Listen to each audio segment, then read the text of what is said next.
What's up, nerds? Welcome to our mid-season recap of Hawkeye, the Disney Plus series starring Jeremy Renner reprising his role as Clint Barton, aka Hawkeye, Haley Steinfeld as Kate Bishop, and a whole bunch of other people, including the actress with my favorite name in all of Hollywood, Alaqua Cox. Jerry, how you feeling about this show, brother?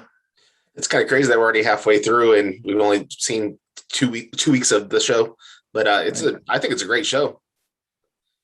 Keeping up with this Christmas theme, it feels like a very Die Hard kind of film, and I think that the chemistry between the two main actors is really well done. Yeah. I completely love the setting, the Christmas setting, Christmas in New York City.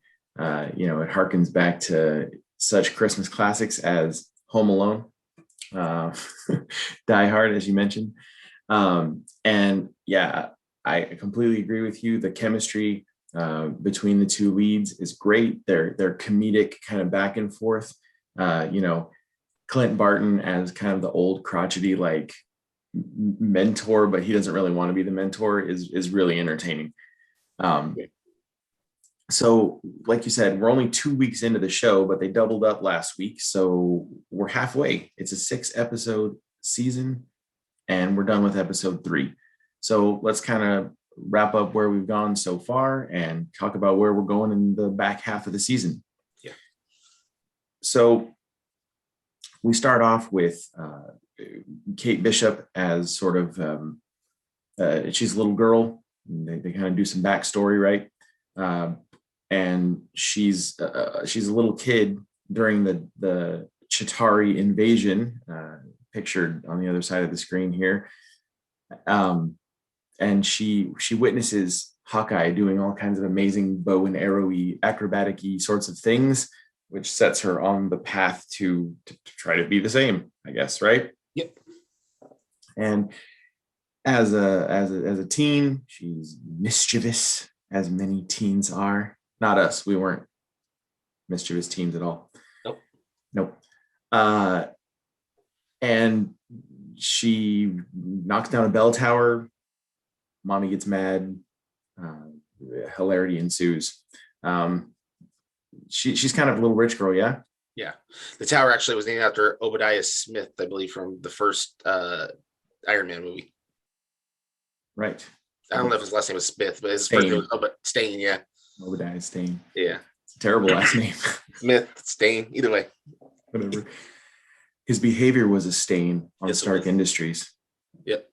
Unacceptable. He had a good beard, though.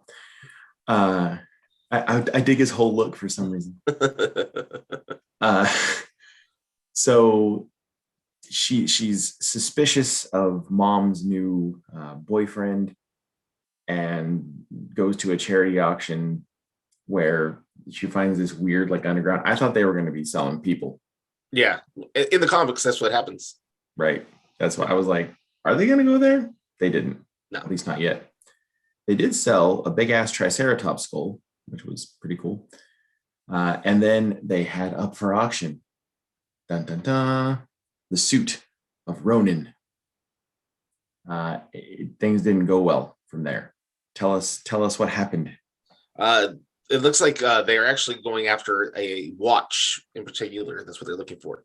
But they have the tracksuit mafia ends up blowing a hole into the side of a hotel and goes in for the steal of this watch. And Kate is down there because she realizes something's going on, and she ends up slipping into the Ronin costume, kind of setting herself up to be viewed as possibly being Ronin. That's right. And when last we saw Ronin, he was indiscriminately killing members of the criminal organizations of the world, likely not leaving a very positive image behind. Even though we see Clint Barton, hanging out with his family and trying to do the whole, I'm just a chill, bro dad kind of thing, what he has done in the past has not quite gone away. Yeah. So he sees that there's this Ronin causing trouble, and he, like every dad in every Christmas movie, he has to postpone all the cool Christmas stuff to go take care of some nonsense. So he meets up with Kate, about to give her the old 1-2, and realizes she's just a girl. It's just a child. Just a child. Like he says later on, she's 9. Yeah. She's not 9, but so moving on, they're off, tracking down, the tracksuit mafia and dealing with all of the fallout from this appearance of Ronin. They pick up a one-eyed dog, who is adorable. And what's a Christmas story without a lovable pet, right? Yep. So like the dove in Home Alone. That's right. Or like Chewbacca in the Star Wars Christmas special. He's not a pet. We bringing us now to the end of episode 2. That's where I'm in my mind, where I'm at. We get to meet another one of the major characters in the show, Alaqua Cox, and her character Echo. What do you see here at the end of episode 2 leading into episode 3? What is her role? What does she do? Why is she here? Who is she? What's her business here in the show? Well, from the comic books, she is her father is part of the Kingpin's crew, and he ends up being murdered by the Kingpin. But before he dies, he actually asks Kingpin to take over raising his daughter, and so he raises his daughter as his own, and basically never lets her know that he's the one who actually killed her father, and kind of alludes to the idea that Daredevil was the one who killed her father. Right. So in the comics, setting her and her character named Echo, right, setting her on a path of misguided vengeance, right? A little bit different in the show. We learn here in the 3rd episode that aired just now. We just watched it. That her father was in fact killed, but who killed her father? Ronin, or who we assume is Ronin. Ronin, right? They didn't give us any reason to believe it wasn't Ronin, but you never know. That was his MO. That's what he was doing. So right. So we get this. You mentioned Kingpin. There's been a lot of chatter out there on the internet that we're going to see Kingpin show up in this show, and when we see young Maya Echo, she's about to do a little martial arts, and her dad says, "Oh, I have to go do something. Uncle will take care of you. Uncle will take you home." And we hear this fairly familiar laugh, and we see a very large man in a suit, just from the chest down, kind of like, pinching her cheek and acknowledging that he's going to be there. And I think we all, squealed in giddy delight that this could very well be Wilson Fisk himself, the Kingpin. What do you think? That's what I think all of us assume is going to happen. I don't think any of us would be terribly surprised if they decide to let us down. But I think that this is, when you're doing these kind of ground level characters who the majority of this show is taking place in the Hell's Kitchen area, if not Hell's Kitchen itself. You're in their location, so it would make sense that you're going to be running into these people. That's right. And Vincent D'Onofrio has not made any bones about the fact that he wants to keep being the Kingpin, and I think most fans would agree. Yeah, he was tremendous as Kingpin in the Daredevil Netflix series. I'd love to see him back. I'd love to see him back in the next 3 weeks, in fact. Yeah, I also think that people were worried about the idea that could we see the versions of Daredevil that we saw from Netflix on Disney? You literally saw Ronin take down 40 people, slicing them up with a knife with no problems on Disney. So it's true. It may not go down to the point where you're caving somebody's skull in, but you can at least slice them up and shoot them, and they don't seem to have a problem with that.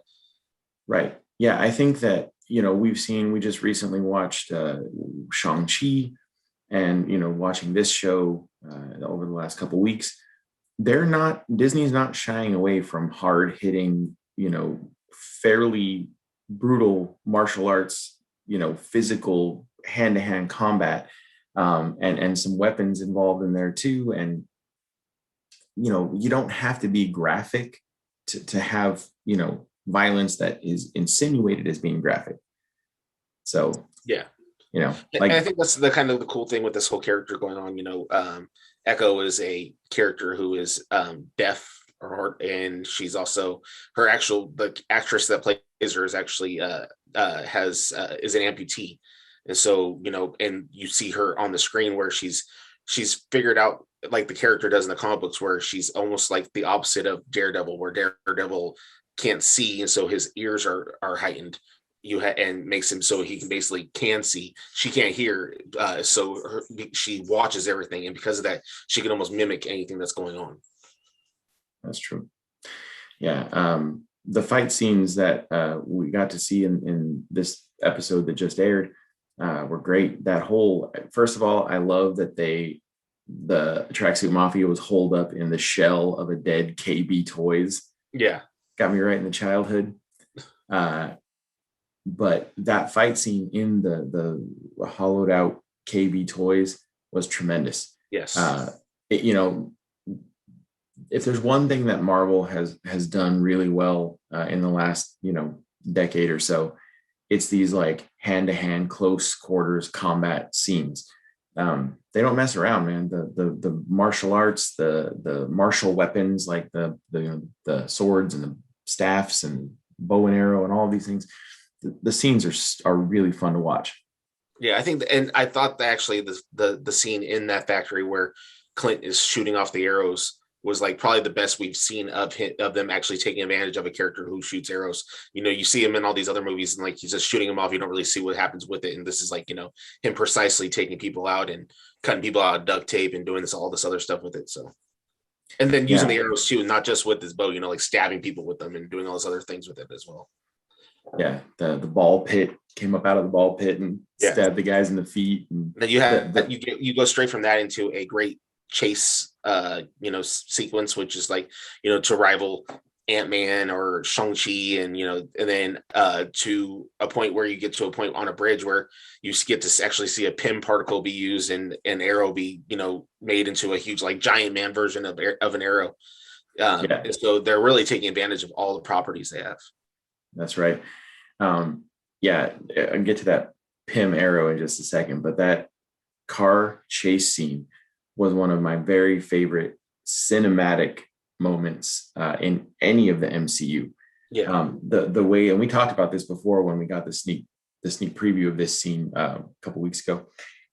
The way that it rotates, the camera just rotates around, and you get to see this whole view of like, you're seeing Clint driving, and then you go around and you see the bad guys behind them, and then you go around more and you see Kate hanging out of the car. It was great.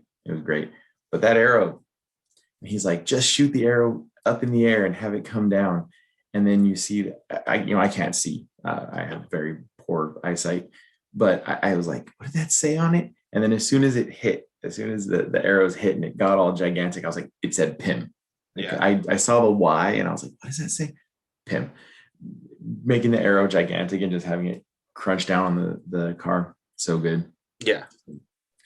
So let's talk about where we're going in the back half of this season, which is, again, it's crazy that we're already talking about the end of the season. It's 3 episodes. That's all we got left. So what's the thing you're most looking forward to? And what do you think you're going to get let down by? I think if we have a situation where Kingpin does not come into this is going to be another failure similar to WandaVision, where you had people knowing that Mephisto was supposed to be in it, or you alluding to whatever Mr. Bunny or whatever the rabbit's name was, Mr. Fluffy, I think his name, or whatever. I don't know what the rabbit's name is. It doesn't Senor Scratchy. Yeah, doesn't even matter at this point because nothing ever happened with it. That they need to follow through with one and actually Kingpin is a great character to be able to have that can go through multiple properties.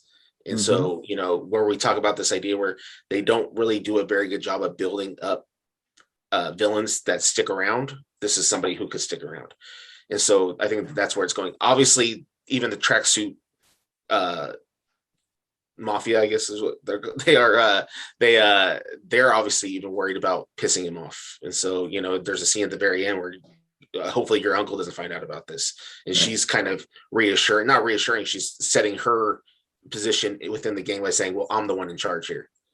Right. Yeah, I agree with you. Dangerous. Yeah. We, anybody who's watched our videos, especially going back to WandaVision, like we were the biggest stands for Mephisto. Like we wanted Mephisto so badly. Like everything was like, it's gonna be Mephisto. It was almost as bad as the Man on the Ridge. Yeah. But not getting Mephisto, it was disappointing, but it turned out like, okay, whatever. Yeah. But really, this is the perfect opportunity to reintroduce Kingpin. Like you said, he is probably like the best character they have to act as sort of that like top level bad guy for like the street level kind of heroes. He's not going to be, he's probably not going to be out here fighting, the Eternals and Fantastic Four and, all of these like, galactic type heroes. But when we talk about the ones that he's most associated with in comic books, like Punisher, who we assume is coming back, Daredevil, who we know is coming back, Spider-Man, we're getting a Moon Knight series. He's a fairly street level sort of hero. He could be everywhere. Yeah, he could be like Cage. You could have Iron Fist. All these, any character you saw in the Netflix world of Marvel are characters that could have a world that is directly involving Kingpin. Right. And so She-Hulk. Yeah. Be great. Obviously, she's a lawyer. That means that there's going to be courtroom scenes. What right. better cases to try than Criminal Underground? So that's why I think the disappointing part's going to be. Obviously, they're also alluding to the idea that her mother is up to something, that her mother's fiance is probably up to something. There's a lot of other characters that are kind of like, red herrings to be like, maybe this is where we're going or this is the direction that we're going. But I think that really that I would be shocked if they do not bring Kingpin out in this. Or even if we don't see him, they allude to the fact at the very end that he's the one who's in charge and leading up to him coming out into another series.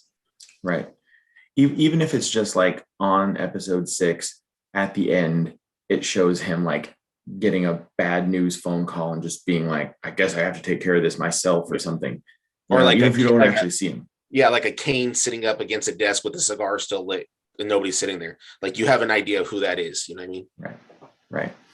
Yeah, he really should be like the Thanos of the street level Marvel heroes. Like just like how he kind of helped bring the Defenders together on Netflix, he should have the same kind of role here with characters like She-Hulk and Moon Knight and Daredevil and Spider-Man, like all these New York heroes. So I'll tell you what I am hoping for. And I'm probably not going to get it because that's just life. I want to see Daredevil.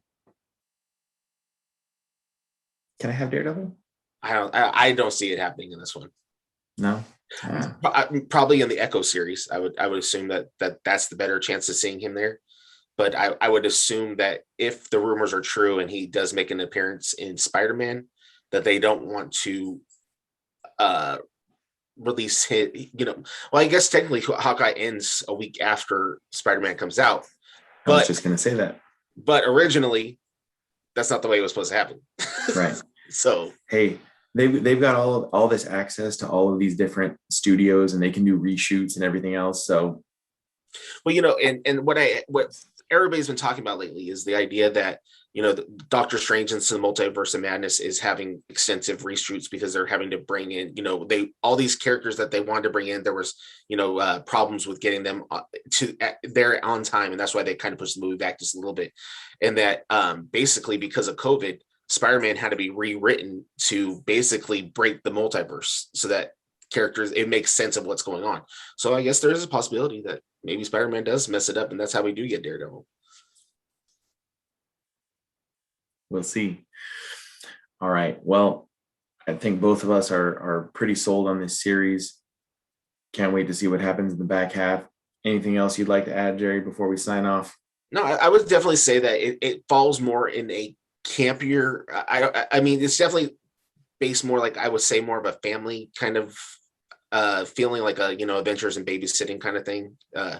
But it's as entertaining as any of the other ones. I think it's on the same level as Falcon and the Winter Soldier. Yeah, yeah.